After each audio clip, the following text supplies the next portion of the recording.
Good morning, Aletheia Church family. In the Daily 5 last week, we have been talking about encounters with Jesus, and we focused on encounters that Jesus had with people leading up to his death on the cross. But I had this thought: Jesus has some profound encounters just after his resurrection. And I thought, hey, let's look at those. Now, in Luke's account of the gospel, in chapter 24, immediately following his account of the resurrection, is this fascinating and profound story. And it involves two disciples who are on the road to Emmaus. And Jesus comes and starts to walk with them as they're on this journey.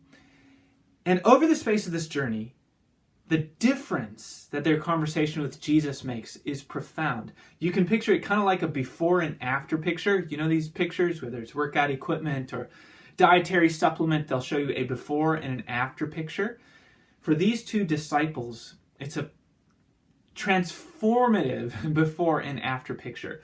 Here's the before picture. This is Luke 24, verse 15 through 17. While they were talking and discussing together, Jesus himself drew near and went with them. But their eyes were kept from recognizing him. And he said to them, "What is this conversation that you're holding with each other as you walk?" And they stood still, looking sad. Here's the before picture. They're looking sad, and they're not seeing clearly. They don't recognize Jesus. Why?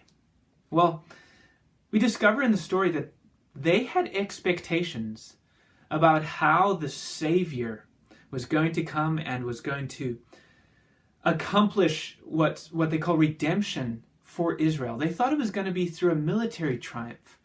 And the fact that Jesus had died really subverted their expectations. Have you ever been at a point in your life where the way that life goes, or the way that your life personally has gone, really subverts your expectations and leaves you feeling sad? Maybe that's you right now. Maybe that's the way you've been feeling about this time of quarantine and shutdown. Oftentimes, our expectations get subverted. And the question is, how can we find joy? Well, look at the after picture of these two disciples. This is in verse 30. So they continue on the road, and while on the journey, they ask Jesus to stay with them. And in verse 30 through 32, it says, "When he was at table with them, he took the bread and blessed and broke it and gave it to them." This is meant to call back the communion elements of earlier. "And their eyes were opened, and they recognized him, and he vanished from their sight. They said to each other, 'Did not our hearts burn within us while he talked to us on the road, while he opened to us the scriptures?'" Before picture, sad, not seeing clearly. After picture, their eyes are opened and their hearts burn within them. That's a pretty profound difference. Now, what made the difference? We see in verse 27. Well, let's start in verse 26. Jesus says, "Was it not necessary that the Christ should suffer these things and enter into his glory? And beginning with Moses and all the prophets, he interpreted to them in all the scriptures the things concerning himself." What does this show us? The before picture, their eyes are blinded and they're sad. The after picture, their eyes are opened and their hearts are burning within them. The difference is that God showed them how Jesus is the centerpiece of what he's doing in the world.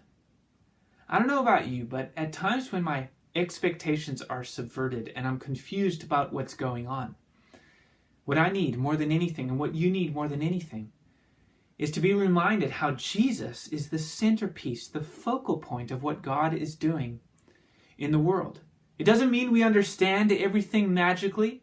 It doesn't mean that everything all of a sudden becomes okay and we don't have any questions. But what it means is that we understand that he who has died and has risen again is good evidence and good reason to understand that God is bringing about his purposes in the world.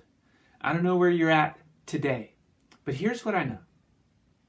When God shows you that Jesus is the centerpiece of what he's doing in the world, it will light your heart aflame and your eyes will be opened.